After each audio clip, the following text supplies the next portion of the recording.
got my laces tied. My trusty podcast by my side. If you wanna talk fun, it's the place to be. Yeah, it's the drop, D-R-O-P.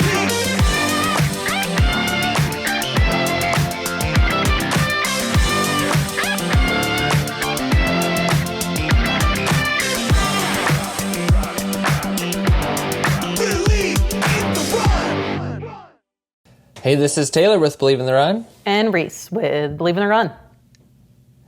And this is the Dirt Division segment of the Drop podcast. I don't know if we've ever really spelled out what this is or who we are besides giving our little titles, I guess. But this is, mostly a trail running podcast with Reese and I. And trail running's a fairly loose term, I would say.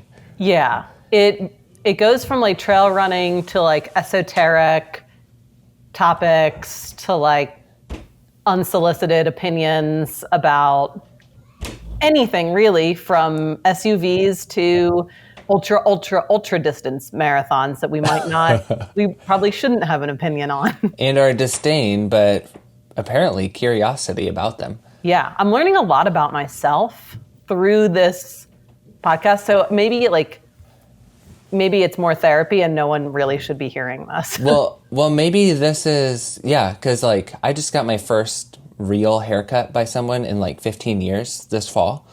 And you know how like when you go to a bar, which I don't, and to get your haircut, which I don't apparently, you kind of talk about these random things and their skill that, just chit-chatting.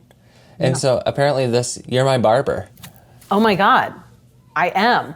I think that I talk to you more frequently than like most of my like very, like close friends from whatever, which isn't to say like you're not my close friend, but I'm like, oh, I talk to you weekly, literally weekly. Oh yeah. And you've seen me cry multiple times. Mm-hmm. And like, that's a good point. Cause like my best friend, I haven't talked to him on the phone in months. Yeah. But here we are talking weekly about trail running and who knows what else. But this weekend we actually know our topic. We do. You just ran the JFK 50, but I have some questions before that. Okay. Because you were just in your hometown. I am currently in the motherland of Minnesota as well. And I was wondering, it had been a while since you had been back east to your folks' house. And you said it's your husband George's first time being there. Yep. But like when you go back, are there must-do things every time you come back? Because like I come back every Thanksgiving and mostly every summer. And even though I come back twice a year, there's always things like I'm going to do this, I'm going to do this, and I'm going to do this. For you, did you already have that list? Oh yeah, definitely. Like the woman I used to work at her farm all through high school. So because you're a horse lady. Yeah, so I just took care of her horses. We went to her house and we caught up. And so George met her because he like wanted to see like all of the places I referenced. We did a run at the Cushwa Basin because that's where I ran all through high school. I drove him around and like showed him like things he definitely doesn't care about, where I'm like, this is the feed store. Here's my high school. Like he doesn't care. I'm like, what? And I used to park in the back row on the far left. Yeah. 100%. And like, I think one of the big things is my parents' house. It's like a 200-year-old historic home. It's really, it's a stunning home. Does it smell the same as you remember? Yeah. Because that's the one thing that hits me. As soon as I open my parents' door, it's like the smell. Yep. It's the same smell. And it's like that East Coast smell. And it's a limestone house. So it's kind of got this like, I don't know what it is, but it's not musty smell, but it's just like a earthy. It's earthy. Yeah. Yeah. Earthy smell. And there's a ghost at my house. And I think we used to have a ghost too. Yeah. Really? Interestingly enough. At my parents' house. While we were there. Do every parent's house have ghosts? Sorry. I don't know, but ours is like 200 years old, so it kind of makes sense that it would. Yeah. And it's only in my room and my bathroom. Mm-hmm. And while I was home, I was like, Mom, has the ghost been here? And she's like, no, it hasn't. Night before JFK. I'm sleeping great, like crazy. But I wake up at midnight, look at my phone. I'm like, okay, I have like 4 more hours. I guess my mom, George, and I all woke up at midnight, looked at our phones, but my mom and George heard me, it wasn't me, walking around my bathroom and rustling in the bathroom. And George was like, hey, did you have a really bad night of sleep? And I was like, no, I slept fine. I was like, well, I woke up at midnight and then just went right back to bed. And he's like, well, no, you were in the bathroom. I was like, no. And my mom was like, I heard you walking around. And we looked at my aura and it was like, nope, I did not get out of bed. I did not wake up. And they swore up and down. They were like, you were in your bathroom, like doing stuff. And I was like, nope. And you're not a chronic sleepwalker. No. And like my aura would have picked it up, you know? Well, yeah, exactly. See, yeah, these are the types of experiences. We named our ghost Buddy. I feel like that was just the non-threatening. Well, I never felt threatened by this presence, I would say. But yeah, a lot of those same things. Yeah. Parents' house. Yeah. It's... My gosh. I never feel like threatened by the ghost at all. My dad adamantly like doesn't believe it. But when Robbie came over to the house after the JFK, and of course my parents are like, let's get the tour. And his kids were like ringing our doorbell, which is an actual like bell you pull. Sweet. And we all like, it stopped ringing and then we all started like talking and then it started ringing again. And I guess like Robbie's kids were like, couldn't stop talking about it the next day. It is haunted. Yeah. Well, when you have that experience too of like, these are the houses that you like see in movies. Yeah. And would you want to play like hide and seek there or no? Like I can't. It's probably the perfect place, but also like I don't want to get pulled into this random closet by some underworld. Spirit. But you said it's non-threatening. Non-threatening. Yeah, it seems like a nice ghost. It's considerate. And obviously didn't threaten your performance at all. No. And if anything was going to do that, that was going to be like my neurotic tendencies. So. Yeah. Sorry, Ghost woke me up last night. But yeah. So are there any like restaurants, coffee shops, that kind of stuff that you had to hit? Because that's me. Like I always have to go to the Clara City Bakery. I always have to get a run-in around town on like the old 5K loop, which, you know, in a mile-by-mile town, you cover pretty much every single street. And then, I go down to Skullbeck and County Park to get a nice trail run-in, which are like totally trails that eat you up alive. My sister's making faces at me outside the window. That's the kind of treatment I get here. I like it. You mean if you don't Shout out to Brandy. Yeah, if you don't get like annoyed by a family member while you're home, did you go home? Exactly. Yeah. I mean, this and is I've already been dishing out before, heavy to her. Yeah, I mean, this is coming out right before Thanksgiving, so like, if anyone's around your family, if you haven't annoyed a family member or if you haven't been annoyed, you're not. Get to wrong. work. Yeah. Get to work. Yeah. Or there's a really estranged relationship, and I'm sorry about that. Yeah. But you know. Or go out for a run when you're like really stressed out. And like maybe that's why I'm always like, I always go to the canal and go for a run. It's like, well, I need to like get away. Yeah. We go to the Waffle House. And I'm glad like I was gonna say ours is the Waffle House. And it's So is this I've never been to a Waffle House. Is this like Waffle House chain? Yeah. Is it It's a chain, and I would go there after every cross country and like track meet in high school. Even this is like way back when. And they gave me a little name tag that said like official regular, and then it's like Teresa Rowland. I still have it. And we went on Sunday morning, and the same woman who was there when I was in high school still works there. That would totally happen. She's worked there for 25 years. And so when I did JFK the first time, it was, the day after my birthday. And for my birthday, all I wanted was Waffle House. So I went to Waffle House the day before JFK and then 18 years later, the day after. So it felt right. Yep. That's perfect. Yeah. And she probably remembered your birthday. It was her birthday while we were there. She's like, yeah, I'm calling it my birthday month. But she's like, it was like couple days ago. I was like, It was, okay. like crazy. Sharing it with your sister. Mm-hmm. Okay, so did you go there before or after your race? After. Okay. This time we did Sunday morning. Okay, so that's probably a good place for recovery food and Yeah. just, I mean, is it the kind of place where they have probably the brown standard cafe type mug? Oh yeah. It's like the cream. Coffee? Yeah. Cream colored mug that's like thicker than it is probably tall. Yes. And it's, that was probably their scheme back then. You thought you were getting a whole lot more coffee, but it's actually only like half the mug. Yeah. An But illusion. it's endless, you just keep doing it. Yeah. But I could watch those people, there's like the cook make eggs all day. Like they're just so efficient and I'm so dumb. I'm like, how do I crack this egg? And they're like cracking them just constantly and flipping like 5. I'm such an idiot. I don't know what I'm doing. So what was your order the day after then? Oh, it was heinous. Because usually by the morning after an ultra, that's my ravenous state between the next like pretty much 36 hours.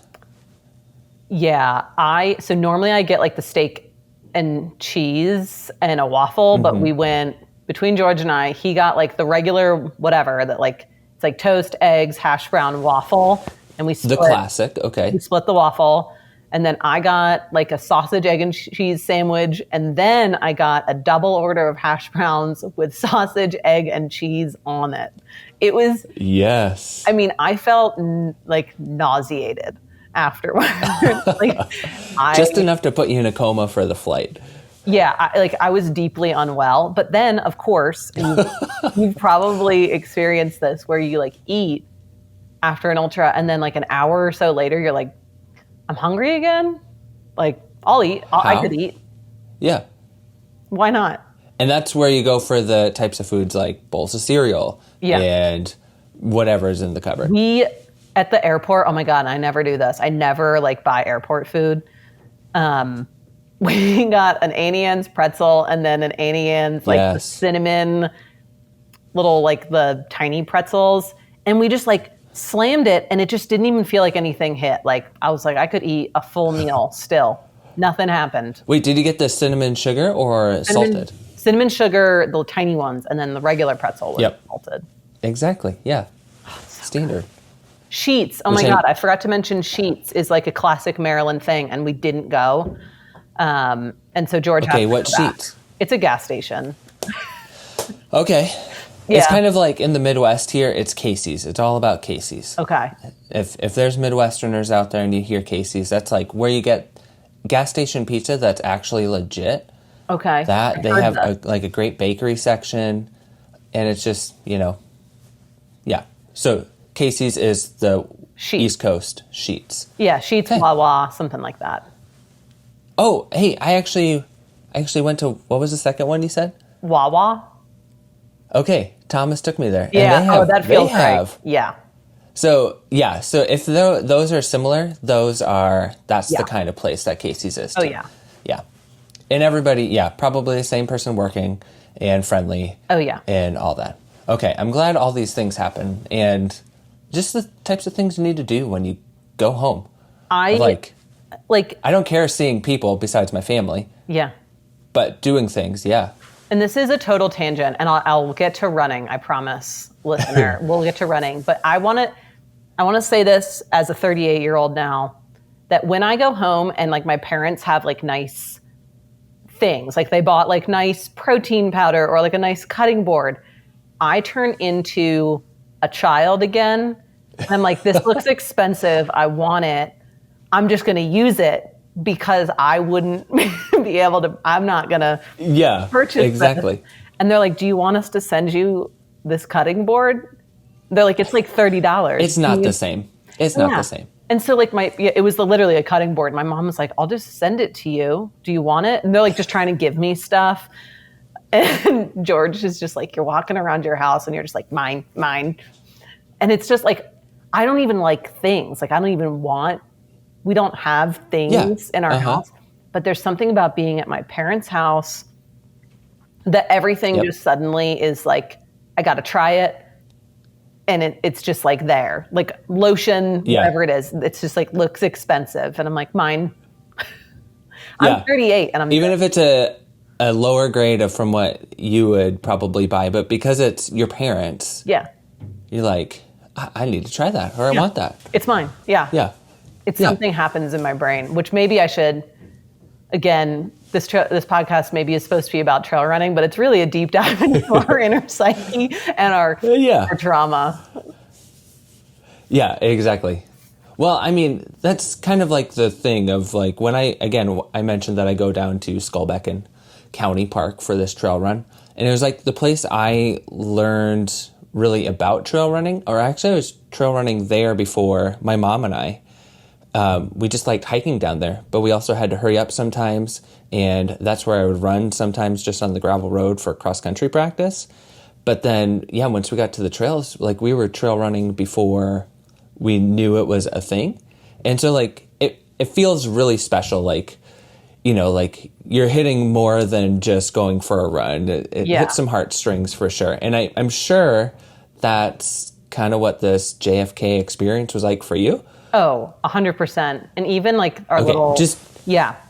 Just tell me everything as if I'm just here with a bowl of popcorn, okay? Okay. Yeah. Well, like even before, we went on a shakeout run on Thursday, which was like, I think I ran from my house to the canal and then back. It was like 7 miles. But of course, George is like getting the full tourist thing where I'm like, this tree was where we stopped. And he's like, he wasn't saying I don't care. But as I was saying it, I was like, he doesn't care. But it was these details that I was like, I'm remembering all these. He cares that it's important to you, but he's not going to remember all of it. You can tell him next time, and he'll have a similar response. 100%. And so, like, I guess we'll start, like, morning of, well, like, even before that, my mom was my crew. And Mom Ruland is best crew person. Before, like, weeks before, she printed out all the directions, drove the whole thing to make sure she like knew. Yes. Go Mom Ruland. I even wore like a really bright colored shirt so she could see me. Just so I was like obvious for her. I mean, she's about to be like 70. So she's seasoned. She's a seasoned ultra mom. Yep. Because that's my mom too. She comes to all my races. She's the one who I would say my wife is the crew chief for those who want that kind of lingo. Yeah. But they're both there supporting, doing the things, knowing all the information, for sure. Yeah. Okay. So, Mom Ruland, seasoned crew person. She's done it all. We've run through it all. Uh-oh, dogs. But she... Yeah, do you hear that? Yeah. We're good. But so we go to the race. I think I like peed in a field walking to the start because I'm like, I just am like an anxious peer. Wait, had harvest already happened? Yeah, definitely. Okay. So it's not like you could hide from the corn in the corn stalks. No. But I was like, someone's going to see me. There's Teresa again. Everybody knew what was going on. Yeah, everyone knows what's up. But the start was like a lot less chaotic than I thought it was going to be. And ultras are weird. And I'm not sure. I've never done a road marathon, but it's like self-selected seating. So it's like figured out. And some people that are maybe shouldn't be at the front, go up front, and you immediately pass them. But luckily it starts on like a road uphill. And it was really cool. So it weeds out pretty quick. Really That's quickly. Nice. Yeah. Okay, because sometimes it's like you bottleneck real quick onto single track, and it's like, what's going on here? Yeah. But this race, I think it had the most participants of any ultra in the U.S. A little over 1,200. Yeah, which is huge because most races in the U.S. are like on national forest land that has limiters, a whole bunch of stuff. So that when I heard those numbers, I was like, whoa, that's awesome. It's pretty cool. And it was a really fun start because it was like kind of raining, not really, and like foggy, and all of the fog is settling over the Appalachians.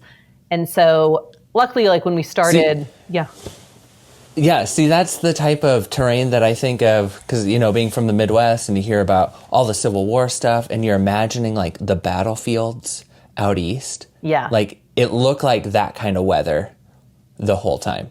100%. Yeah, low-lying clouds, a little bit drippy, but not necessarily raining. Yep. Exactly this is what I would feel like I would want. That's what that experience needed, that type of weather. It was so fun. And like the start, I met some like other women and we just were chatting. But like my only goal was like, do not under any circumstance sprain my ankle in the first 15 miles. And so I was like, don't do anything stupid. You big dummy. I brought a headlamp just so I could make sure I could see. And I just like shone it on the ground. It was 1,000 lumens. People were running like right near me. They were like, she's smart. She's got it. Yeah. I'm like, I'm not tripping. Call it insurance. Yeah. Yeah. And I get like, so I hate racing. And so like 3 days leading up, I'm like a disaster. I'm like, I don't want to do this. And then as soon as you start going, I'm like, oh, I'm just running. This is it. It's simple. Like, you're going to be fine. Just eat and run, you big dummy. So the AT was really fun. And like, it was definitely not as technical. Like, I don't know if you listened to Robbie and Thomas's like horror. Oh, I did. Yeah. And like, you know, it was wet, so it was slippery. And I did slip and like fall and I like shot a gel out of my hand. Just gel everywhere. But it was actually like, I was like, oh, that's right. I actually do really like this terrain. And so it was really fun. Yeah. I kept it pretty calm in there. And you wore the North Face Vective Sky 2? Is that what you had? Yep, I did. Okay. Great shoe for that. Yeah. Taped my ankle, went as slow as I could without like annoying myself, and just chatted to some people. I met this guy, Rick, who was like trying to go sub 7, and this kid, Ace, who was like psyched on his Nordas and just wanted to chat about shoes. He was in the Norda 05s. Okay, yep. And he's like, I love shoes. I could talk about them. And it was just fun. And like coming into Weaverton, it starts getting like really technical. But you know, you're like, you can hear everyone cheering. And I saw Justin taking pictures. Well, I didn't make eye contact because I was going to fall. Yeah. Coming down those steps, I saw that on the live stream. Like those last few steps look like pretty technical to hop on the road. And those are like not the worst ones. Okay. There's like, it's like lined with like caution tape to keep you on track. Oh. But so I got there. I think someone was like, you were in 10th. Which like to me, I was like, that's crazy. Yeah, which tracking was off for those who were trying to follow along for sure. Like you didn't show up until like mile 37 on the online tracker. Which I'm is like, weird. Oh gosh, either something happened or so that made me a little nervous as an onlooker, but it was also like I was looking for some other people too, and like knew pretty quickly that something had happened. Yeah. But it was kind of exciting too, of like the most boringly exciting thing too, of like just waiting for that. Refreshing. Yeah. It was cool and like it was fun. I like saw my mom. She had all my stuff laid out. I like switched my shoes, went to the bathroom. But like while we were coming down, we heard the train go by. And so there can be like a big cargo train or a passenger train that goes through, and you have to cross the train tracks to get to the canal. Oh, okay. And so I was like, oh, dang. But it was fine. But man, I could tell like my stomach was like just not super excited about the day. But I was like, this is going to be a rough stomach day. We're just going to go for it. Keep it up. But it was really fun just seeing all the people that were out there and like the different types of athletes that were there, because it's not a race that I'm going to be good at, right? Like it's a marathoners race. Like it's for like legit fast people that are good at like road running. That's not me. I need like a huge climb. Well, you did fine with a 10th place finish overall. I guess so. But it was just so cool, like seeing all these like people go from, I think they just like everyone gets through the AT to get to the canal, and then they can just like lay down some fast times. And so people just like took off. But like, well, and I think this is what I was hearing of like, they say it's flat, but it's really like a 1% or, you know, a couple percent grade at times, that it's kind of like deceivingly. So if you take off from Weaverton just thinking it's just a marathon, that could destroy you. Or it could be a great day if it all worked out. But like, so when you take off from, that's part of the intrigue for me of like trying to do this race. It's basically two separate races within one race, where you ultimately need to switch your stride, switch like you're just rethink how to run each section so differently. I'm kind of like a metronome, like, so I wasn't too worried about the canal situation, but it is like deceivingly uphill, even though you're like, this is dead flat. And it was, I don't know what my pace was in the AT. It was slow. It was like 9, 10. I don't know what it was. But so on the canal, it was just like 7:45s for like hours, which is one of those paces that you kind of feel like you could do forever, but I like can't. Like, it's just not, I'm like, this doesn't feel that fast, but it also doesn't feel that slow either. And you just kind of, I just like zoned out. Like, I cannot tell you, because I had broken it down into when I would see my mom. And I was like, okay, so as soon as I leave Weaverton, I'll see my mom in like 12.3 miles or whatever. So I'll get there. And I had like written her a timetable, and she was there. Like, my friend Brad was there, who he had run it with me when I first did it. So it was cool, like, seeing them, and I saw some of my other friends out there cheering. But did it feel like it clicked off like rather quickly, or like, because some people break it into like aid station to aid station is a great way to do it, or mile to mile when you're really hurting, but if you're going with those 12-mile sections, I guess it is a road, basically a road runner's race at that point of like. It's just been so long for me to think about that of like, did that actually feel quick, or was it a big section? It didn't, like, I was in a time-space continuum. Like, nothing made sense. I don't really look at my watch while I'm running. Like, I would like glance at it and be like, okay, 7:45, like, I'm still doing it. It was just all so automatic that it was strange. I had assumed there would be like a huge decline and a huge amount of boredom. And I would just be like, I would slow down out of default of just being like, I don't know.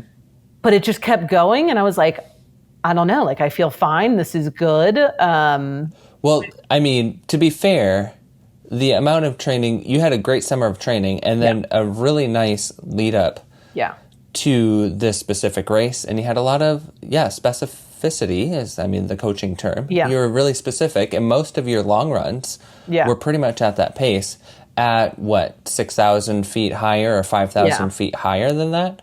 So it's like, it makes sense to me when I look over your data, and that's what you train for, right? You train to make that the case. And it's so funny because, like, that's what I love about training, because I love the training aspect, and then just seeing it being, or like feeling it executed well is just so rewarding to me, where I was like, okay, I probably couldn't have planned this any better or done much different. Like, sure, my stomach wasn't great. My ankle definitely by the end, like my ankle is like swollen. Like, it's like I can't even like bend it. You're feeling it. It's like enormous. It's not happy with me. By the end, I like couldn't land like normally, but I was fine. But I don't know if you've ever gotten to this point while you're running. So even though I'm just like cruising along, nothing is bothering me, it's autopilot, I could tell right, I'm like a sensory overload person. And so certain sensory things were like annoying me, and it all came down to other people's shoes and the sounds their shoes. And the sound they make. Oh, and it was always the Nike Alpha Fly. I don't know. Robbie told me. Are they squeaky? No, it's just like carbon road wheels make a similar sound where it's like this whoom, whoom, whoom. And it's like the equivalent of that for running. And you only hear it if you're in front of the person, not behind them. And so I happened to get like stuck in situations where there was always someone behind me in Nike Alpha Flies. And at one point I was like, you're going to have to go ahead of me. Like it's not you, it's me. I'm insane. I'm so sorry. Like I'm nuts right now. But do it at like 7:42 pace instead of 7:45. I'm like, please go faster. Make some distance, buddy. Yeah, it was funny. But like, also, I haven't been at a course where it's like not marked. I'm always looking for like pink flagging. Okay, yeah. There's no flagging. Every quarter mile, yeah. 0 flags. I mean, there's not many turns, but even when I got off the canal, I like knew where I was going. But still, I'm like waiting for the reassurance flag. And there is none. And so I'm like, this is the right way. And all the mile markers were like kind of off from everyone's watch. I like asked some guy, I was like, what's your watch say? Because I'm like, I should have 7 miles left. And this says 8. And he's like, yeah, same. So we all had. So what did it end up being? Was it like 50 point longer than 50? 50.9. Okay. I was like, I'm losing my mind. Oof. So for the last 10 minutes, you're just searching your soul to hoping. And even like when we came up, we're heading towards the aid station that I used to help out at mile 44. I thought it was, anyway, the mile markers doesn't matter. It was the wrong mile marker, but it was mile 44. Should have been. Forever mile 44. Formerly mile 44. And I like look down the road and I see this person on a bike and I was like, that is my high school cross country coach. Like I know it. And I'm like waving. I'm like, Coach Buckman. And he like rides on like, close by to me. I thought you were going to tell me it actually wasn't him. No, it was. And like all my friends were like at the aid station. And so that was kind of fun. But it just went by so quickly that it was kind of bizarre. Like I've never had a ultra that hasn't really like tested where you've like, I normally have some kind of high, low, high, and there just wasn't. It was like anxiety and then just autopilot and then like annoying shoes. And like it was just so smooth aside from like, whatever, my stomach. But what are you going to do? But it was great. Like, it was so bizarre after all of my anxiety about, like, my ankle and my stomach gonna, like, my colon gonna fall out of me. I mean, you've put in a huge summer with this kind of as knowing it would be the capstone. Yeah. Going into fall. And, like, did it feel like the celebration you were hoping for? Or, like, did you squeeze the orange thoroughly and you really felt like you got what you needed out of this kind of experience? Yeah, definitely. And even at the end for the award ceremony, I know the director, Spielman, and then the guy, Andy Mason, he used to be the sports reporter for the Herald Mail when I was in high school. And as they, I'm 10th, right? Like, I'm not first, far from it.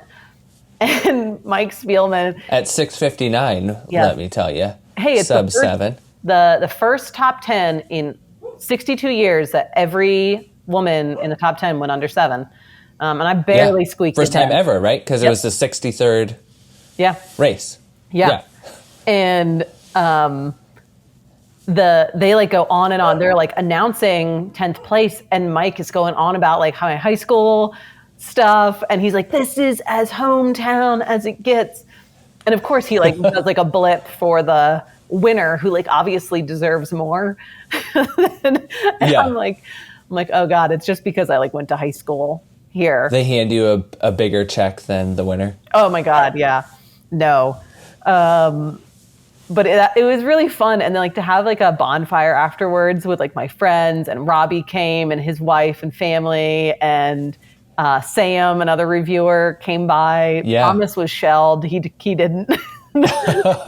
He might still be shelled. I haven't heard much from him. Yeah. But I think even cooler was George, my husband. We were both expecting a long day for him. 8:13 for his first. Yeah, his first ever 50 miler, right? 8:13, and he's like feeling George. okay. Is this former pro cyclist ready to ditch the wheels and just run? Yeah, I think so. Well, and this is where I want to convince you. After this, I did so much like basically marathon block, and I was like, I kind of like running on the road. It's kind of fun. This is fun to do this. I want to see what my road marathon time could be.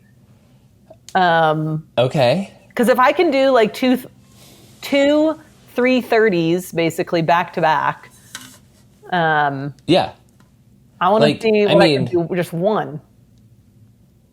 Yeah, exactly. And I mean, how many hours did you? I feel like we need to properly put this into place. How many hours did you take off of your 50-mile time from the first time? Over 4. That's insane. Yeah. So yeah, obviously that's going to leave you feeling the desire to do something more. Yeah. Like that's got to feel super empowering to like. Yeah. I know we've talked about it on other podcasts too. Of like, you wanted to see how much better you can do, and it's not just symbolic of like being in better shape, but who you've become. Yeah, and like the trajectory you're on. I think it's just like a longevity and health. To ride that airplane. Yeah. Yeah. Like, I think, right, like I don't know the stats on eating disorders, but a lot, it is just, I'm not like this weird case from like, oh my God, female athlete in endurance sport with eating disorder. Shocker. Like, how many people in that race probably had some kind of disordered eating? But I think just having the longevity and being like, 18 years later, I still love it. It's still fun and I'm healthy. And I like ate a ton of gels, hydrated beyond what like, it was like a program. Like I was like on it. And I think that made me feel really good during and then like the next day. But I'm not like depleted or feeling awful. And I'm still excited. Like I'm trying to convince you to do a road marathon or a friend. That's a huge win coming out of this. So like, how soon are you thinking? Like, are you like, I want to use this fitness I have and go straight into it? Trot, I'll kind of have to, which I'm doing Black Canyon 100K. Yeah. So I'm going to take like 2 weeks off. Well, we'll do some shakeout runs at the running event, but I'm just going to take some time off. Good. I have no desire to run yet. I just want to like. So you want to put some like real specific training in like you did for JFK 50 for a marathon and see what happens. Yeah, I do. Okay. So, I mean, you're talking to the guy who I just did some 30-second intervals. Yeah, which I was running, which is huge for me. I'm feeling pretty good about my comeback. Don't call it a comeback. So don't call it a comeback, but it better be. Otherwise, I'm going to lose my mind. But so like, are there any intriguing marathons on your list? Like, yeah, I'm looking at some like ones where like some of my friends are in like Portland or Oregon. And then Colorado Marathon is right here in Fort Collins, and that runs down Poudre Canyon. And so that's the logistics are like. Oh yeah, that's one of those downhill ones, right? Yeah. That'll really blow your quads apart. Yes. But I think I need that. I think that's good. But that would be after Black Canyon, right? Yeah. You're not trying to fit one in between now and then. Okay. No way. I would die. I think it would be cool to do it like late spring or the fall. To kick off summer. Yeah. Yeah, something like that. Have you thought about next summer yet? Or beyond of like what you want to do? No way. You're just going to see what happens in Black Canyon? Yeah. I've never raced a 100K. I dropped out of Javelina 100-mile and did a 100K. Yeah, it counts. You're on the results board. Yeah, I did my own thing. A pretty solid DNF, if you will. But yeah. Wait, did they count it as a DNF or did they let you? No, they counted as a DNF. Outside of the beer mile. Come on, Jamil. Yeah, outside of the beer mile at Western States, Javelina is the only other race I've ever DNF'd. Okay. So then, like, doing so well, I mean, did you surprise yourself at JFK 50, or is that what you were thinking you were going to do? Oh, way better than what I thought. Like, Okay. Especially considering, like, how cautiously slow I went on the AT. Like, I was pretty conservative, and I was so concerned. Like, so concerned about that ankle beyond belief. I think it's like all I could talk about still. So Yeah, is this much better? Okay. So then is it like you want to go back and try for 6.5 hours? No or way. are you finished there? Just to Yeah, kind of I don't think. finish up on JFK. Yeah, I think it would be like marginal gains. I like don't do races normally more than once. Yeah, same. I think I'm just like excited to see kind of like try different things. Like that's why like the marathon sounds really interesting to me, because I know I'm not going to be good at it, but like personally, I want to see what I could do. And like, I'm not going to be a competitive person. Like that's just not, I'm not a marathon runner. But let's be honest, once you get out there, Yeah. there's a switch that flips, and that will always pretty much Yeah. be there, right? Yeah. Like, even if it's with yourself, but yeah. And I think it'll be fun. Like I really just like scheming on adventures. So I think for me, I'm like, is there a cool route that I could just like scheme on? I'll talk to Allison maybe about the FKT site, see if there's any hot ones. Okay. Won't be doing Grand Teton. No. Yeah. Do we need to have a discussion about this? Yeah. Stay on the trail. Yeah. Oh my God. But like, I kind of want to go back down. Like, I just want to go to the desert. Like, I'm such a desert rat. Like, I want to go do that. Okay. So Black Canyon itself is just to race Black Canyon. But are you thinking like, oh, if I had a good day, oh no way, golden ticket potentially? I mean, you say that, but then here you are, top 10 at JFK 50 with having a super conservative first half, basically. I mean, you were wearing Brooks, Ghost Max, or not Max? Hyperion. Hyperion Max, okay. So, I mean, throw on some carbon-plated shoes, get some efficiency, and bump in that stride, and... I feel like maybe... I'm going to be talking you up. I know, but like, I feel like I'm just like, I don't know. Free Trail's going to be like, put her on your fantasy. It's like a young woman's sport some of the time, but I'm like, I feel like I just don't know if I have enough focus to be really competitive, because I'm like, well, I want to go horseback riding like 3+ times a week and do all these other curricular. And so I'm willing to like not slack on training, but I don't want to be so focused that it becomes this really polarizing part of my life, because I see people that put all of their eggs into the ultra running basket. And I think that's really dangerous, because we're a hamstring injury or an ankle injury away from having nothing to do. And like, for me, I'm just sitting over here. Yeah. I want longevity over anything else. But I mean, to your point of like, that's how you focused on this last training block, and you've had a great year of racing, even though you don't historically do a ton of races.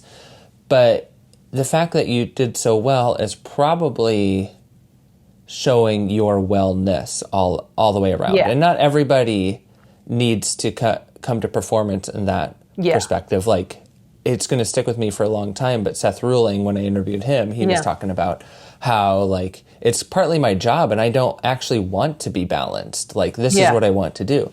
And that's fine. I've never really thought of it that way. But, I mean, to have balance and to be really well all the way around in your life, and, like, you're feeling the benefits of that, like, that absolutely, like, inhibits or gives you better performance based on that. And I think for me, it's like, right, we're married.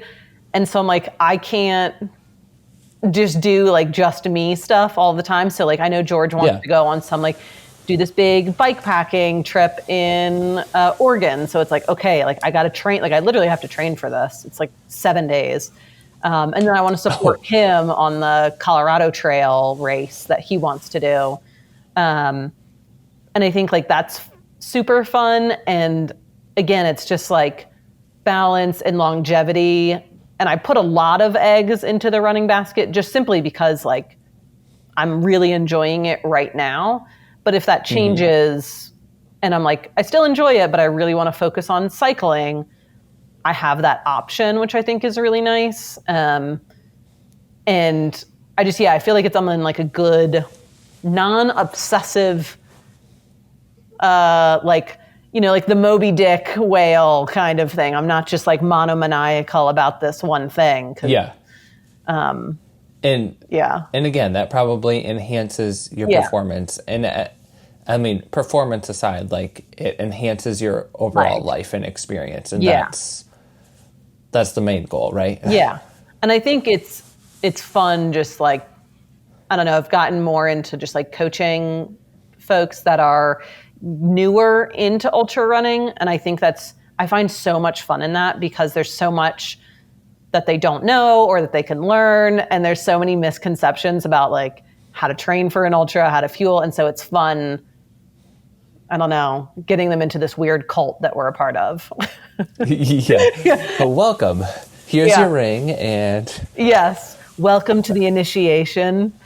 But it is fun. I mean, you've been in it long enough where of like, obviously experience pays for itself in terms of performance, but even in terms of like how you continue on in it, like experience can give so much. And it's cool. I felt this with teaching once I became like, you know, doing it for 10 years of like, it feels cool to be at a spot where I can comfortably do it myself, but also bring people along for that journey and like add value to that.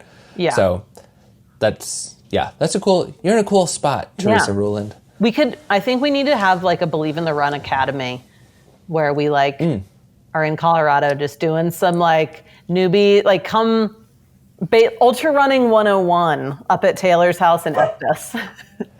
Well, I mean, stay tuned because there could be something like that. I'm here for that. We got to iron out some details, but oh my God, we'll talk for sure. The teaser, I didn't know we were teasing. This is amazing. But I mean, do you think that you would you would be able to run a marathon, a road marathon, that we could run the Colorado Road Marathon together? And you said that's May. when? I think May. May. Okay. Well, I mean, ready? Looking at my return to run based on tendon injury running plan, that's going to get me to like January. And if I can get to January feeling good, I will say maybe. Amazing. Also, there are like 6 dogs in this house, and they have all decided to start playing at this moment. And so... I mean, I have 2 out there that are ready too. Yeah. The 3-legged Mastiff just arrived. Willow. That's going to be the Believe in the Run mascot. Yeah. It was great. With Ralphie, of course. Yeah. JFK... I'm so glad it happened, and I'm so glad it's done. I'm missing multiple toenails, which for anyone your feet were gross after. Yeah, anyone that's read my reviews knows I like a snug shoe.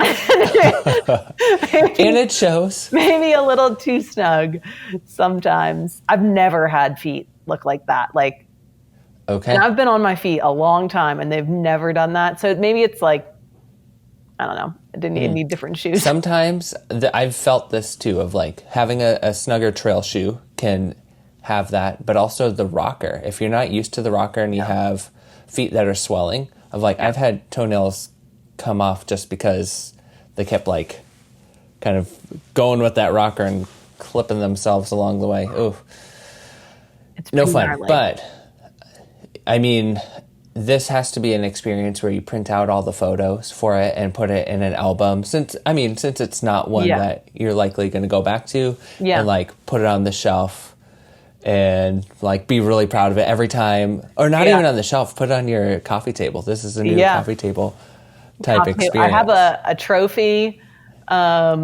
which ironically, while I was looking at like my trophies from high school, one of them is wrong. It says like cross country 2007, which I had graduated in 2006. So I was like, my last cross country season was 2000. Were you stealing trophies? 2005. My name is engraved on it. I was like, what? How did I not notice this until now? Okay, your future self won something. There we go. So now just... Okay. I'm not ready to start training yet. I can't even fathom it for Black Canyon, but... well, that good 2-week plan will be perfect for you then. I mean, after the summer you've had and fall, I guess, too, because I'm watching snow come down right now as I'm sitting here in Minnesota. It's a good time to sit, eat a lot of food, and reflect on the seasons. Yeah. It's perfect. I'm excited for you to start running again, and we can go on runs. And I think that's gonna, I don't know. I'm curious, maybe in like a couple of weeks, we'll chat about like your return to running and what you've noticed with the absence and then return of. Yeah, I think that would be a good conversation because I feel like especially these like last week and a half, I've thought about that a lot. Yeah. Of like, even on like the mental emotional realm of like, now that I'm bringing running back, like I have this unique experience to kind of let it be what it needs to be, or let other things be what they need to be, of like talking about balance and whatnot. Yeah. And so, I mean, do you find that running's like a meditation for you? It's like Absolutely. And so without it, it's not just like a thing that takes up time in your day that is gone. It is like a movement via meditation via movement that has left. And so it's hard to replace that, obviously. Yeah. And that's honestly been the movement itself is something obviously I crave, but it's actually like the act of going out to run and the space that it provides, both like in so many ways. Like that's what's been the hardest to... I'm not even trying to replicate it necessarily in any ways. Like biking's not going to take that place, even hiking and that kind of stuff. That'd be a good topic to dive more into because I've thought about it a lot lately. Yeah, I'm excited to hear about it because I think, especially just, I'm looking at some of the podium for JFK and there's some younger folks on there. And I'm like, I hope that you are doing this when 18 years later, like I hope you come back, because longevity beats out a podium finish every single time. It's like nothing, like I don't care how I finish, but just the fact that like I'm still loving it and I can do it pretty well, like is amazing. And like for you, like I just don't want to lose it, like you're like, this is my mind mood elevator. So an ode, a thanksgiving to movement. Yes. We can all raise our glasses to that. Yeah, I love my happy camper. Yeah. And one more glass raise to you and your performance. And a lot of people out there with the Believe in the Run crew, Faster Bastards. I know Hoka made, they made some really great moves to help a lot of folks out there. Lots to celebrate from that JFK. Yeah. As sad as I was not to be there, it was just so gratifying when like your squad just has the day they wanted or needed, or like it was so fun to watch. Proud parent moment. Yeah, we're all proud of you.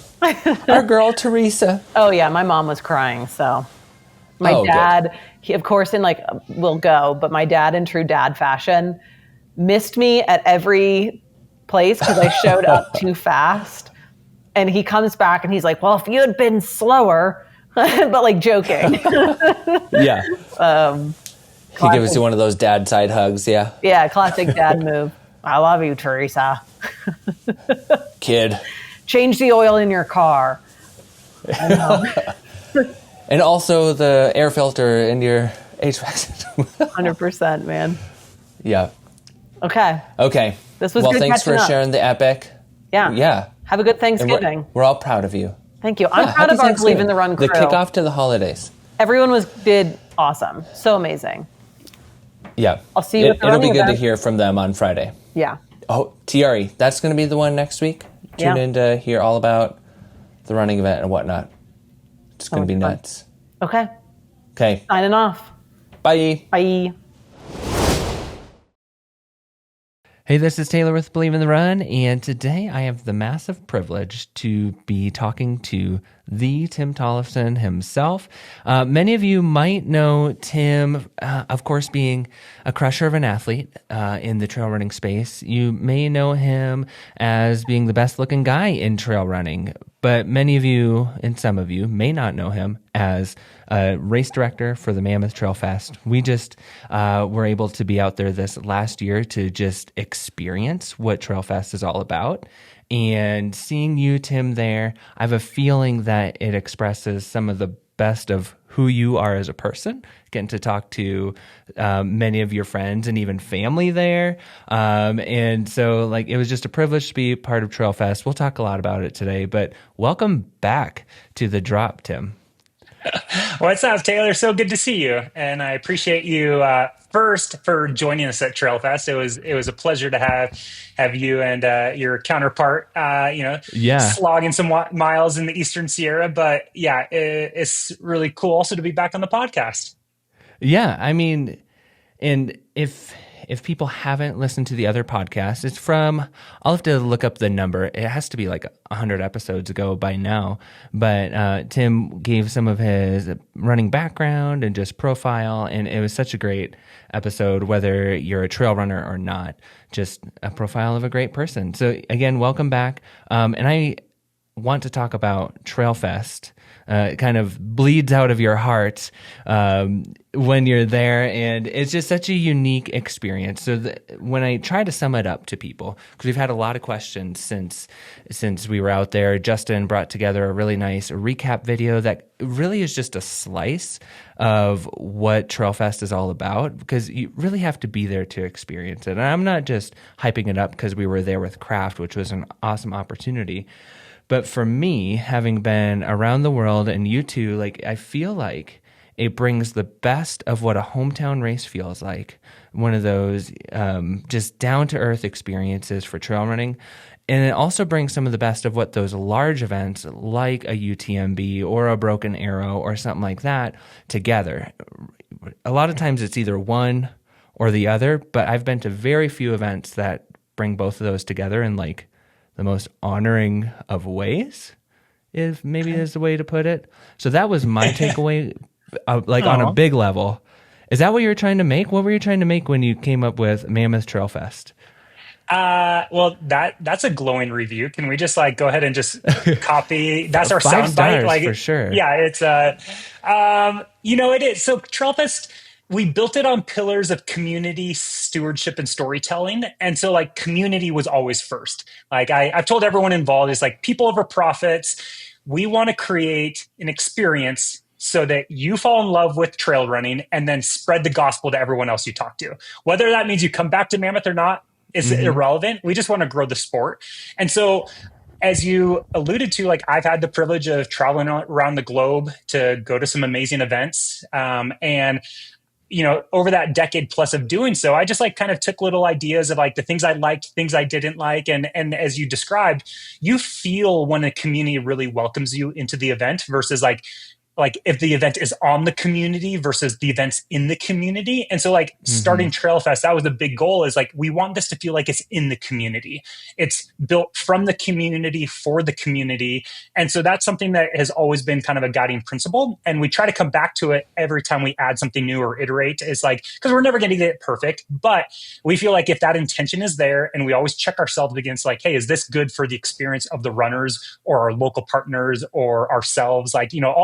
Kind of going through that little checklist, I feel like we will continue to, build what we want to see, and then hopefully that resonates with others. So yeah, that's kind of the dream. And so the fact that you felt it, that makes me happy. And I don't know. I just think that right now, or I've talked to, so one thing I love just putting on events and I love trail. And so I talk to a lot of operators throughout the country, and something that comes up a lot is like, well, we want to maintain that grassroots feel. And, and I think often grassroots can actually be almost more synonymous with like, with a lack of progression or a lack of like challenging yourself, or in the worst cases, like being cheap, where I think like you can maintain the ethos of grassroots, which means you felt taken care of, that you felt seen. I think all of those can be maintained as you scale. You won't get it perfectly, but that's kind of the challenge I have for me and my team is like, how do we keep a grassroots feel, but welcome more and more people and not lose what made Trailfest cool initially? So that's kind of like, I don't know, distilling it down into like how I view it. Yeah, and for those who haven't experienced like a grassroots, and I'm thinking of like maybe some runners that have come over from the roadside or have never experienced a trail running race at all. Like here in my hometown in Estes Park, we like that's pretty much all we have is like these grassroots events that they'll likely never get so big where you're requiring to think beyond the scope that it's in. But when you say grassroots and you want people to experience that, what does that mean for trail running itself?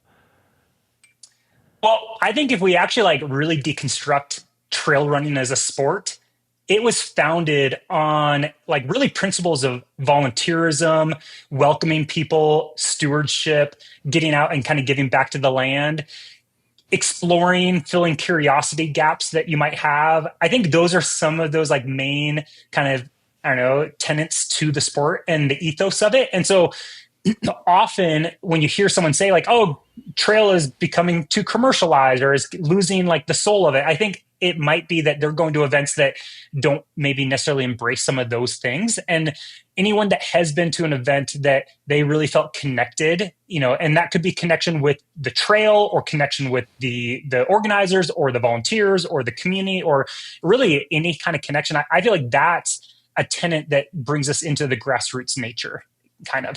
And so grassroots also is going to mean something different for each runner, which is kind of I like this example. I remember coming across an article that Buzz Burrell chimed in on. So he's a legend of our sport. He founded Ultimate Direction. He founded the FKT movement basically and the FKT.com. And so if anyone doesn't know Buzz Burrell, go out and, Google him, but he got into can like still find him on Ultra Sign Up. He's been doing some podcasts and newsletters through there too. That's right. He's still there.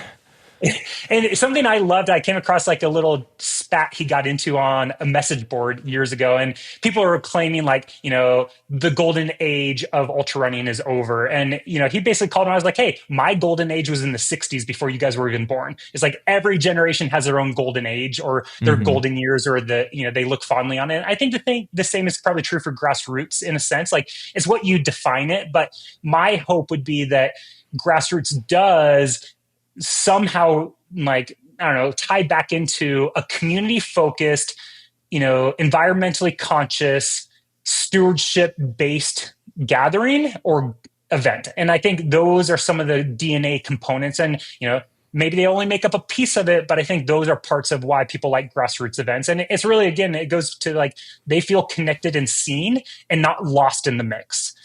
Something I as an athlete, and I came through the cross country and then road scene and did major marathons all over. I think the events that I connected with the most, and maybe I would even label as grassroots, were the ones that were not bib and bail situations where I just like picked up a bib, raced, and then went home. And I think that's why people connect with trail events is you actually feel like you have time or, I don't know, space to actually connect with others. And I think for me, that's what like it really is at the heart of the grassroots nature is like I want to connect with others in the community. Yeah, and there's some like just the course setup even is as you're explaining this, and I'm thinking about like how you have one common area in Mammoth Village where most of the races start from and end, and that just feels like not just an expo, but it feels like a festival. It's one of the few events, like it's called Mammoth Trailfest. And so like it's one of the few events, even with the tagline festival on it, that actually feels like a festival. Like you're there for a purpose. Yeah, the bib and bail is likely probably didn't even happen there because you just want to stay. And you created this environment around the start line, which you are at every start line, every finish line for the duration, which is amazing. So like there's checkbox number 1 on grassroots. You're always going to find a connection with Tim at least. But when you're creating that, like the festival area, is there a certain like dynamic you wanted it to have within that? It's not just a vendor village. I mean, it has all that, but there's obviously more going on. So what types of things did you put in place or did you care about even in just the construction of that piece? Lindsay would say I cared too much about the construction of the piece because like I'm tinkering every month of the year on like, oh, what if we shifted this over here and then like the start finish was there and then the aesthetic is that and what if the check-in is there? And so definitely like I think all of those pieces, and this was year 4 of Trailfest. I feel like we kind of hit our flow where we've iterated year over year trying to find that right space for everything because in my mind, there's nothing too small to like overthink. Like I believe that all of those little bits of minutia and the 1%ers are hopefully why people really felt taken care of. Because I think like the art of gathering is not just by happenstance. I think it has to be thoughtfully put together. And so like, and this is leaning on our team or other experts kind of in the area, but it's a conversation of like, hey, if we're trying to achieve, you know, a community gathering space where people do feel that they can hang out and not overstay their welcome, but also there's something to incentivize them to stay longer. Like we're trying to kind of push the boundaries of that. And so like, it is a very thoughtful kind of layout. And we're not doing it perfectly. And I think we'll change a little bit next year, but I think those are the items that are keeping me up at night because I want the experience to be elevated for everyone on site. And we define like our community. When I say like from community for community, the for community is kind of like defined multiple different ways. It's our literal local Mammoth community, like the businesses, the restaurants, the locals that don't like trail running, but we want to be respectful that we bring a lot of people into town. It's the community of runners that are signing up for the races.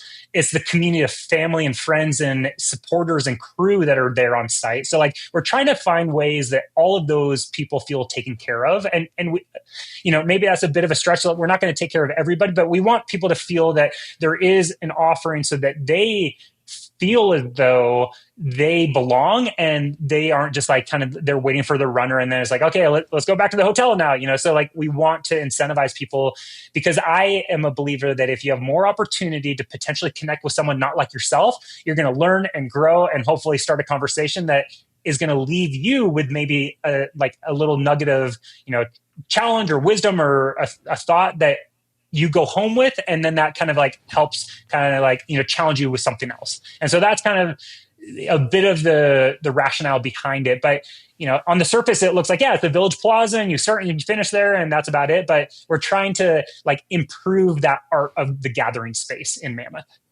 Yeah. And it's one of those places that like, even like I came down with being pretty sick that weekend. I didn't know it until I was like leaving. I'm like, oh, this is why I was. So that's how I got terrible. COVID. You spread it to me. Oh no, I didn't have COVID, so that's good. but yeah, even so, like I was feeling pretty terrible for like a couple of the days, but I just wanted to linger. Like it was just one of those spaces, and I'm not even like a social guy. I don't love big groups or anything like that, but even so, like you just wanted to linger there because there's always someone to connect with. There's something to do. The live stream was going right there. Maybe there's trivia one night. Like there was just something for everyone at any time, as long as like a race was going on, which was really cool.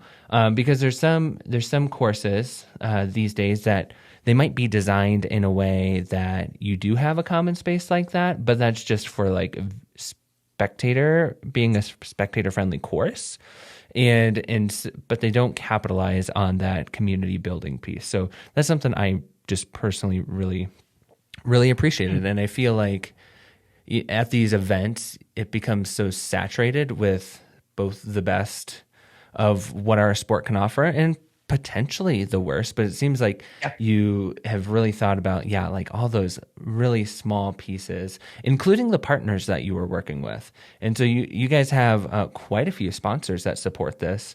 Thinking about like Craft, Fractal, there was FKT sunglasses, and there was a lot of different partners who also would choose to invest in this. But when you're welcoming in partners and working with them on more of a financial supporting scale, or the gear that's coming in, how do you think of that? Like if you're thinking about maybe preaching to other people who are in your shoes as directors? Well, So I would preface it by saying, be careful taking business advice from me, because I have no formal training, but my I don't know, my experience belief is in formal my training. Let's be honest. There we go. Okay. Well, my philosophy on all of this is basically, undercharge and over deliver, because I want to have my partners show up.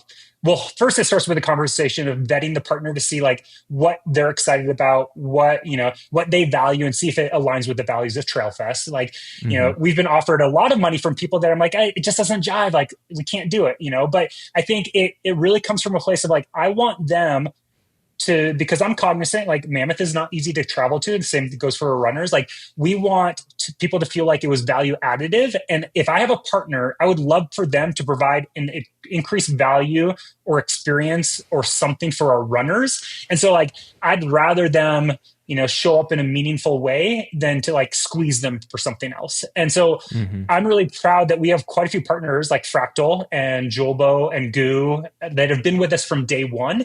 And so like, 4 years deep, they're like excited to come back. But I think it's because we've built the relationship over the years. And like, I've been clear. I was like, hey, this is the vision. It's going to take us a while to get there, but like, let's build it together. And I don't think there's anything more fun than like building with friends. And I view those partners as friends now.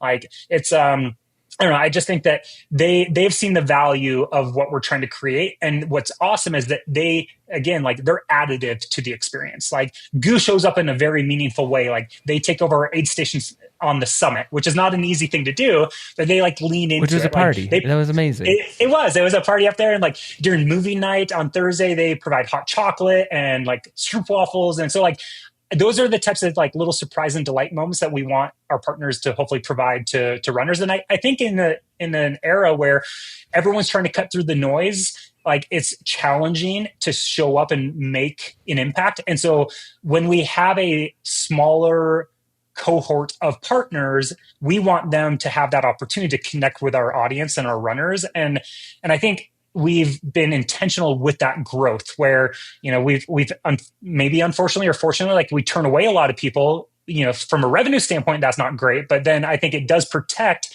the partners that we do work with. Yeah.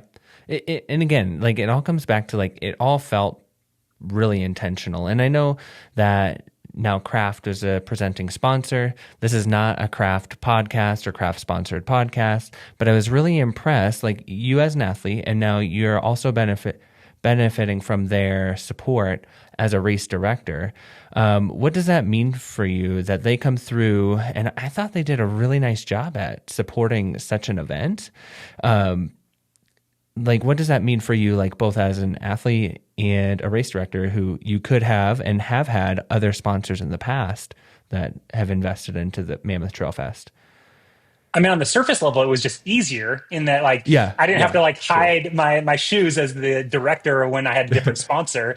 And I mean, our previous partner, like our title sponsor, was great. Like, I loved working with them. They were really good. And it's, but I think what was really cool with Craft is that, again, it kind of like it felt just, it was a natural extension of what I was already doing as a person, as a community member in Mammoth, and as an athlete. And then to have my own personal sponsor come in and back the vision, it was really a wonderful kind of match. And I actually had the privilege of having conversations with some other billion-dollar brands out there.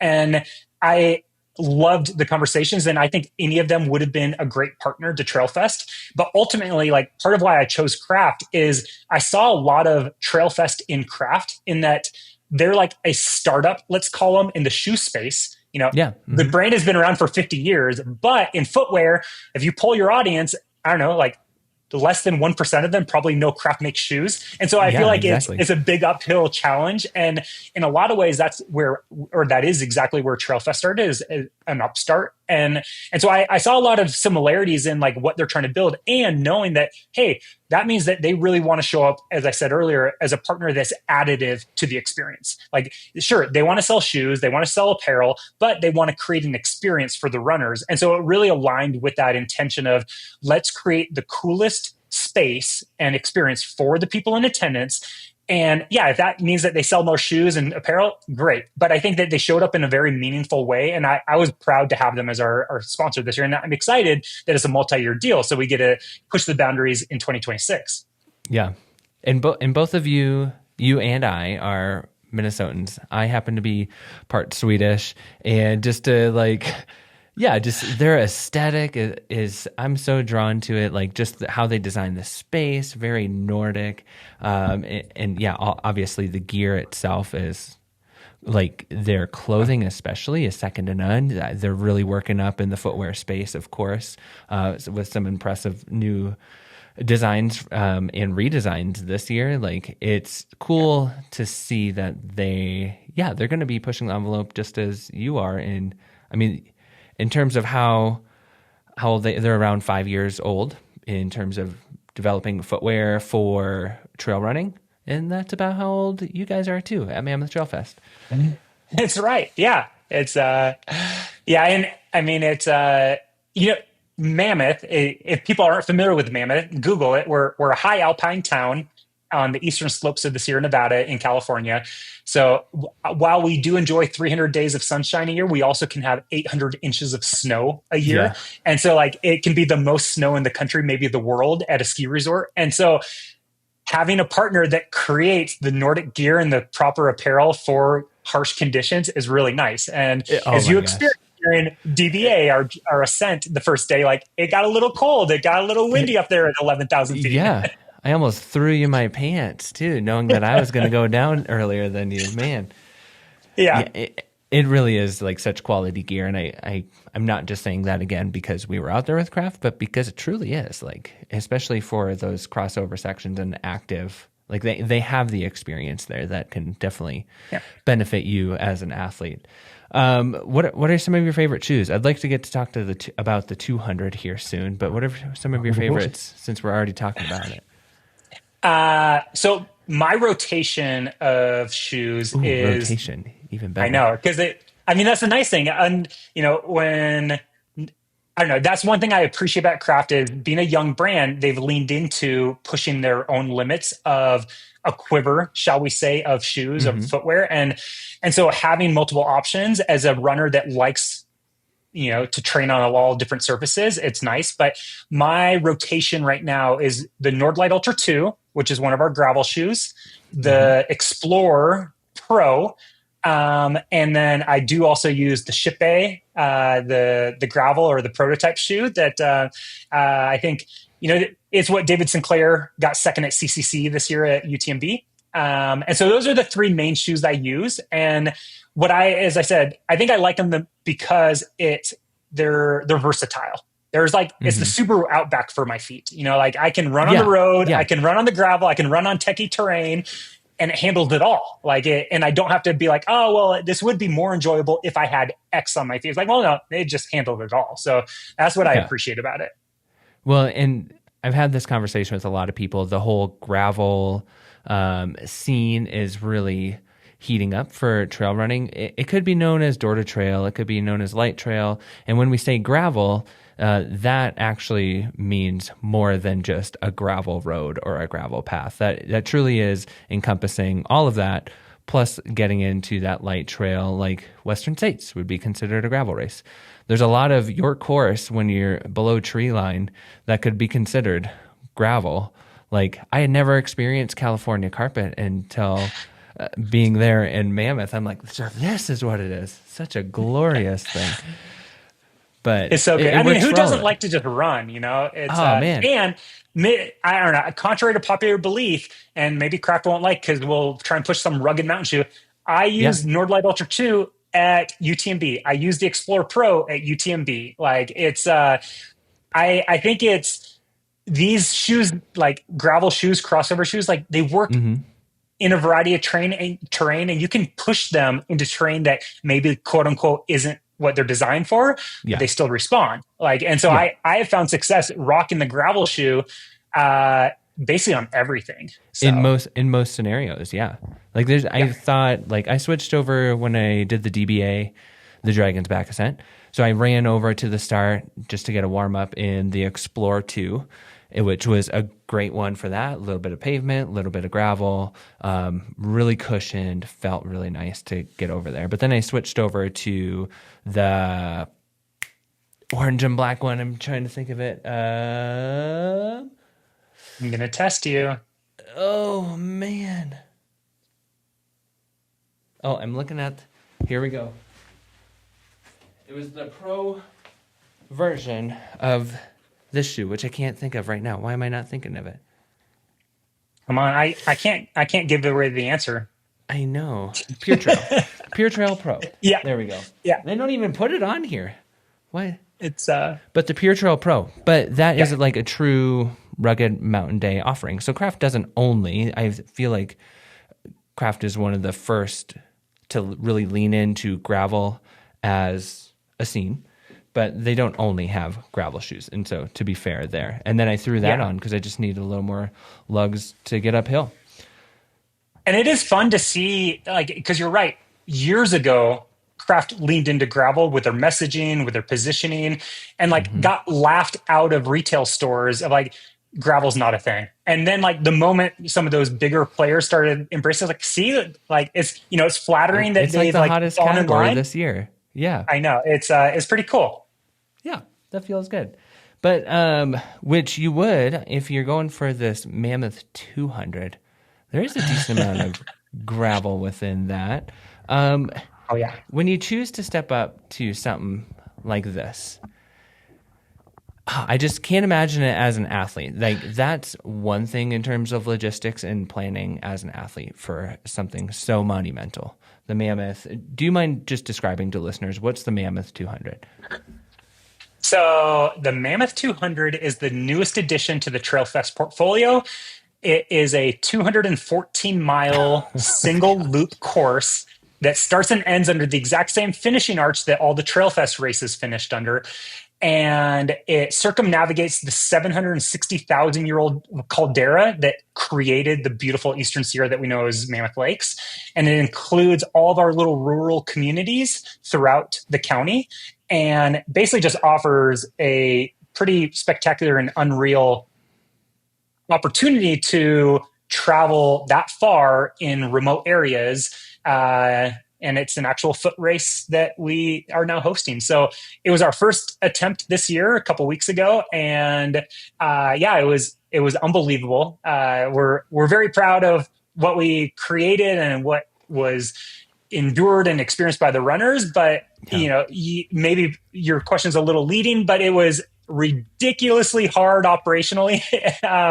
I think I slept 5 hours over 6 days. And and not much the week before either. No. So like I'm digging myself out of the proverbial hole with my wife, Lindsay, because it was a major strain on everyone around us.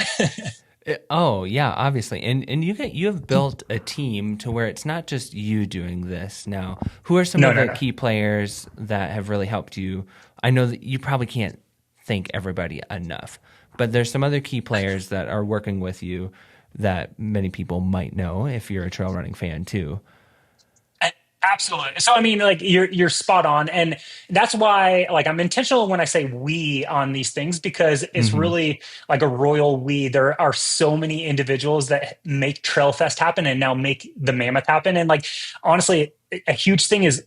It goes back to the community, like locally, the support and the belief that I have from our actual town to the ski area, to the patrol, to the sheriff's department, to the county supervisors, to the Forest Service, to the BLM, to all these different partners. Like, they're instrumental in allowing something as crazy as the 214-mile race to happen. And so, like, massive thanks and kudos that they have believed in this vision and like see value in it. So like they've helped unlock it.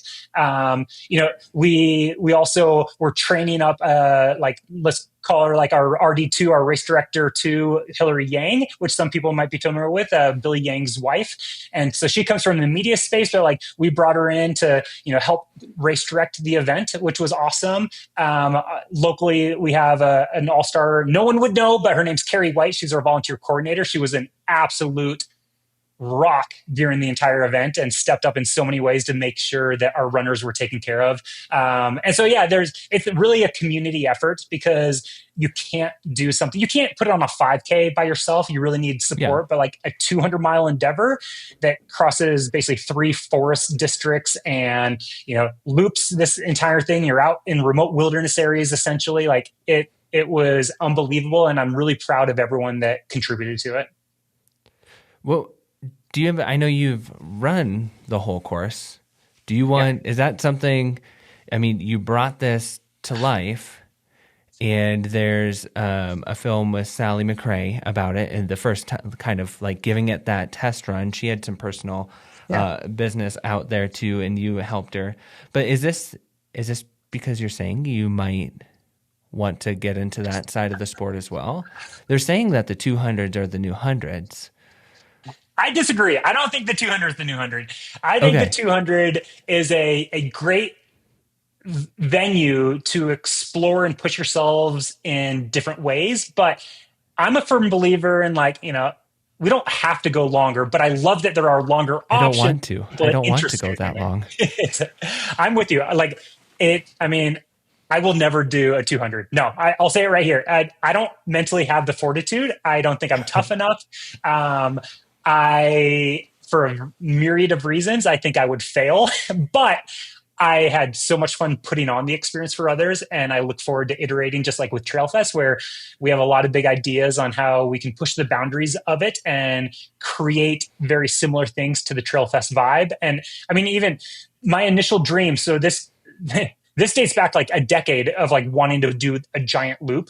And I've always wanted to have it start before our Trailfest event. And so like have these runners literally returning from a hero journey into Trailfest. And so thankfully, some people much smarter than me talked me out of doing that this year, because I think I would have sunk both events. But that has always been the dream of, hey, how do we combine the ends of the sports spectrum? Because as I said, with Trailfest, it's community driven. And I think that our community of runners includes the first timers that are putting on shoes and lacing up for their first ever 5K, and the psychopaths doing the 214-mile loop. And I want to bring those two ends of the community together. And so I thought, like, how cool would it be if we literally exposed both in 1 week? And so that is kind of the dream moving forward, that potentially we do combine the two events. Do you think you've learned enough, or at least enough to start moving that way? Because that would be, man, so cool. I learned a lot is an understatement. But we're not quite ready. I want to make sure, because my biggest fear is Trailfest is so special because we do welcome an incredible amount of novice runners that are getting their first experience on the trails, which is wild to say, knowing that we're a high alpine ski resort, 11,000 foot summit. But every year we have someone from the flatlands of America or Florida that have never been on a mountain, and they do their first 50K with us. And it's incredible to see that happen. And I don't want anything to jeopardize that experience. And so I think we need a little more time to kind of refine the operations of the 200 loop before we entertain seriously combining the two. What were some of your highlights of that part of the week, of the 200 portion? Ooh. Like, if you were going to sell this to someone who is on the fence this year, like I think for an inaugural year for a 200, which is a growing list, like I think it was the most successful in terms of how many were signed up, how many were at the start line, and how many finished. Like I think it was maybe the most successful inaugural year. Oh, well, that'd be cool. which I haven't is looked really at the cool. metrics, but it's Yeah, I do know that was one my metric rough off the look. top of my head. So Yep. like the finishing rate, we were 75% finishing rate, which I'm really proud Yeah. of because Uh-huh. it's, again, it's gone back to kind of the ethos of Trailfest is we want to provide people opportunities to like challenge themselves and be successful. And to have that many people finish our first year was really cool. And so seeing, 94 people cross the finish line, like it doesn't get any better than that. Like you want every single person, like we want 100%, Yeah, of course. but it's, I would say that was a highlight, seeing that many people realize a challenge and a dream. And I don't know, there are so many moments. And what's cool about a 200 is you're talking about 5+ days. The amount of time for experience to be developed or storytelling is unlike anything else in the sport, where, I mean, as you said, I love like action-packed, high-octane racing, 2-hour races, but like it's over before you know it.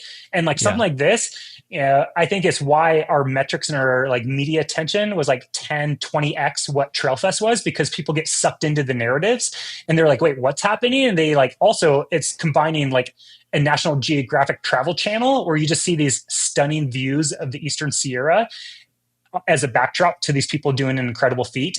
But one other highlight was we had 2 local women, Alwyn and Sophia, finish their first ever 200. And like to have some local girls do it, I don't know, I thought that was really cool because so cool. Neither of them, would really have the opportunity to travel and go like, to a different place to do this. It's challenging for a lot of reasons. And so to have some local women complete the race in the first year was really, really special.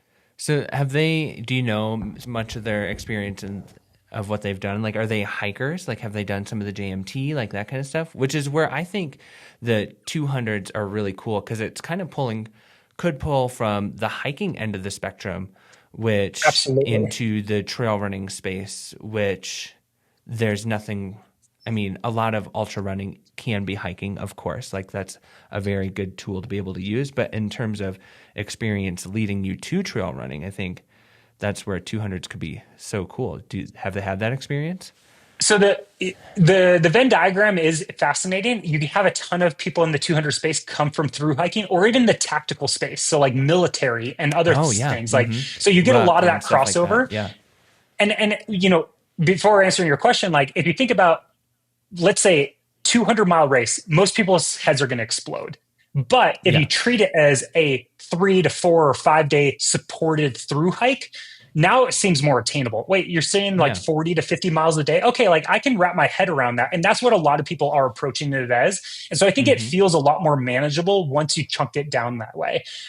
So for the 2 local women, Alwyn, she's more of like a mountaineer, like mountain person that like kind of trail runs, but like comes from the mountains, which is really cool because she fits that bill of like, I've done some crazy stuff with friends and like long days, like epics as you would describe them, but like not like, I don't think she's ever signed up for something like, sanctioned races like that. Yeah. And so like she fits that category. And then Sophia, she has been in the trail world for a long time. She's done Trailfest every single year, which is cool. And she's attempted multiple 100-milers and unfortunately like had reasons why she did not complete the races. And so like I chatted with her and she had dreamt of doing a 200, but financially, logistically, getting out to these places, like just wasn't going to happen. And so I thought her story in particular, like the fact that she's a local girl, like basically, from Mammoth, was able to do the first race in Mammoth and finish the loop was really, really cool. That's incredible. And those are the stories that like I love, like you said, like I'm a fan of the sport through and through. I love all the elite attention, but those are the stories that boil out of something like Trailfest that's going to hook so many other people on like in believing that, hey, I could potentially do this too. Even just breaking it down, like you said, to 30, 40 miles or approaching it like with the mentality of a hiker or something like that. Makes it. And I would encourage anyone listening, like even just like YouTube, the Mammoth Chronicles, and there's an 11-part series that we churned out that showcases the runners in the race that weren't the elites. And it's a beautiful way to do exactly what you just kind of like spoke to, Taylor, of, getting a glimpse of the athletes out there challenging themselves, like who are these people, and following them multiple days. I think that's some of the best content we churned out from the entire event. So Yeah. Mammoth Chronicles, there's 11 episodes. It's worth watching.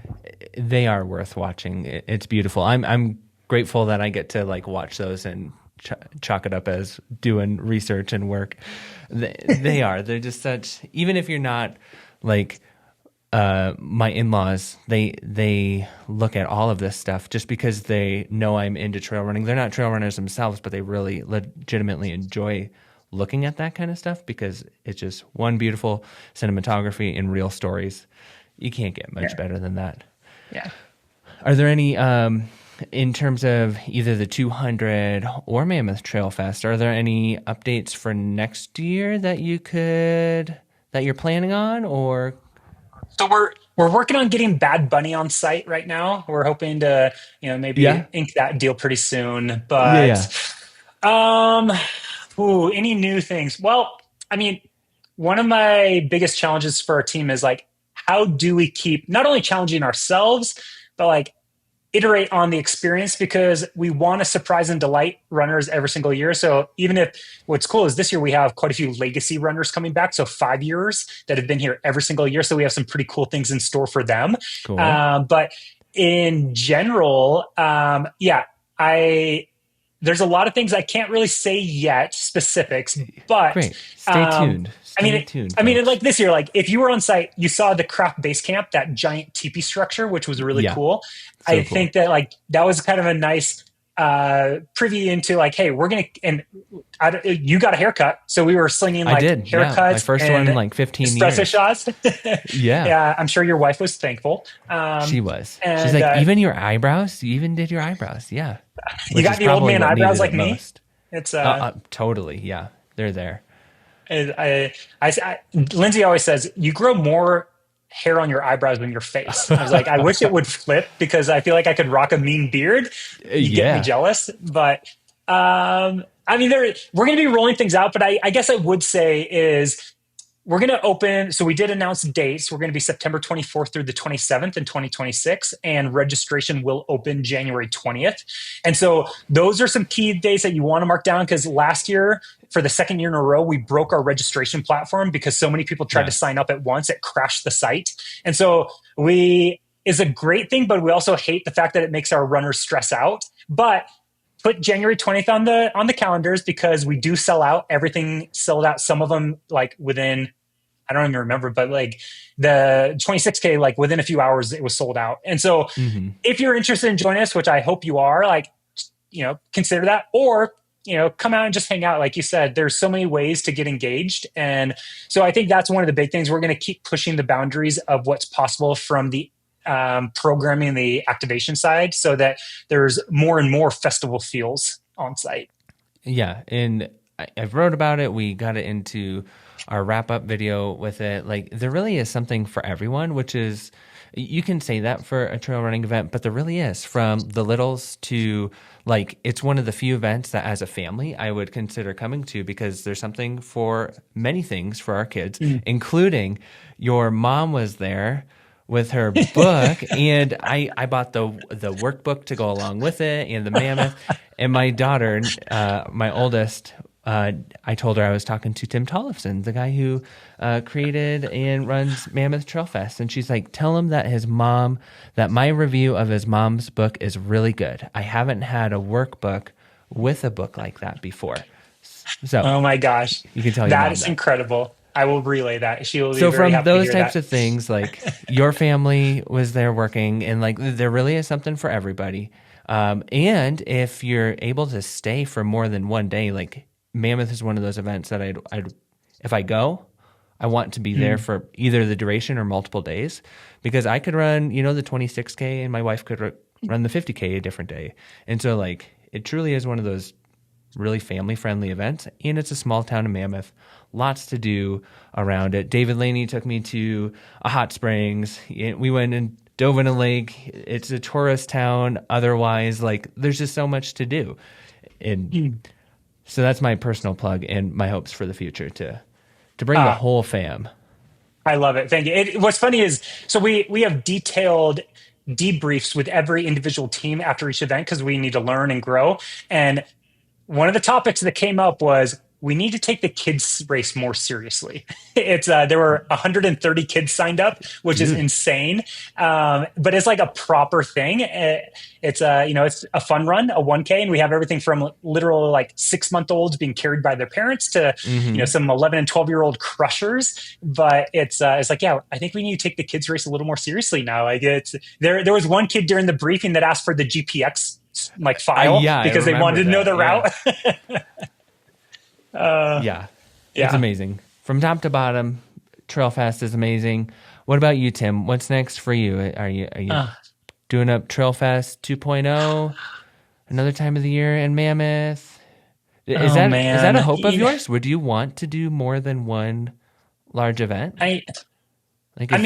So if you ask Lindsay or me, you'll get different answers.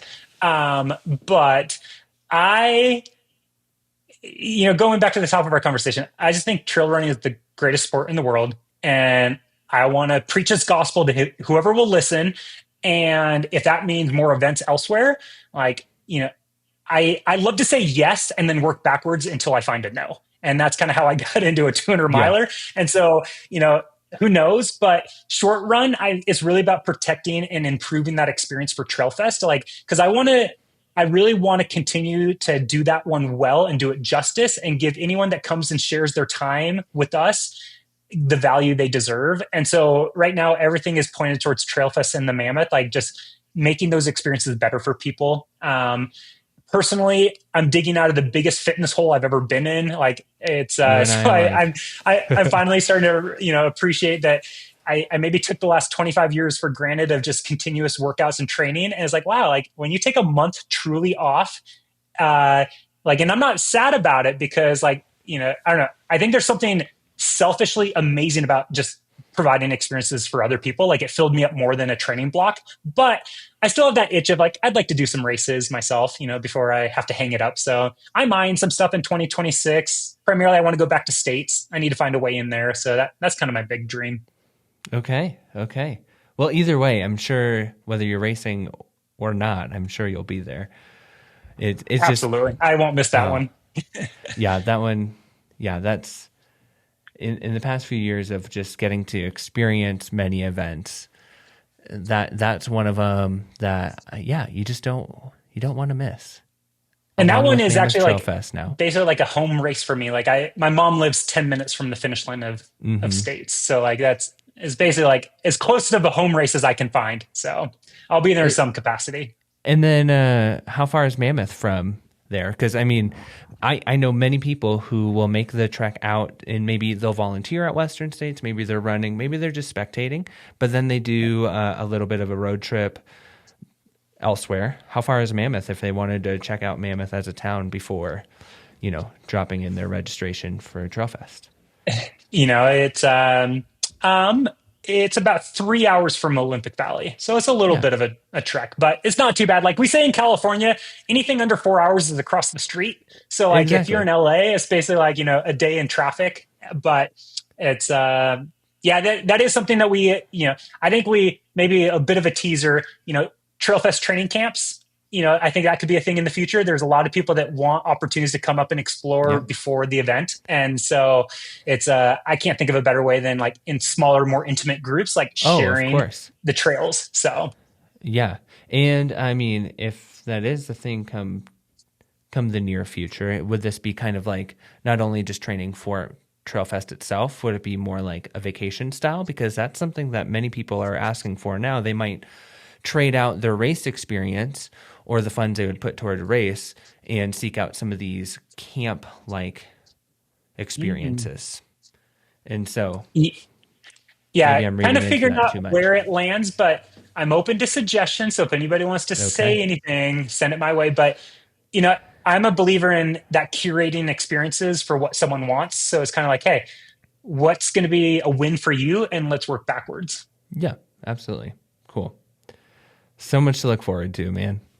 Thanks, dude. No, it was honestly having you on site and seeing your smiling face around the corners when I was hour 12 and not going to the bathroom and like kind of starting to fade. It's like, okay, like there we go. As a we did dad, get I a was little starting to extra get energy. concerned for you. I was just going to pick you up and lay you down on the side of the trail. It's those adult diapers work really well as a race director. Perfect. Oh yeah. So maybe that's your next big sponsor. Yeah. Okay, Tim. Thanks for coming to the drop. I really appreciate your time, and we'll see you around for sure. Sounds good. Thanks, Taylor. Got my laces tied. My trusty podcast by my side. If you wanna tuck run, it's the place to be. Yeah, it's the drop. DROP.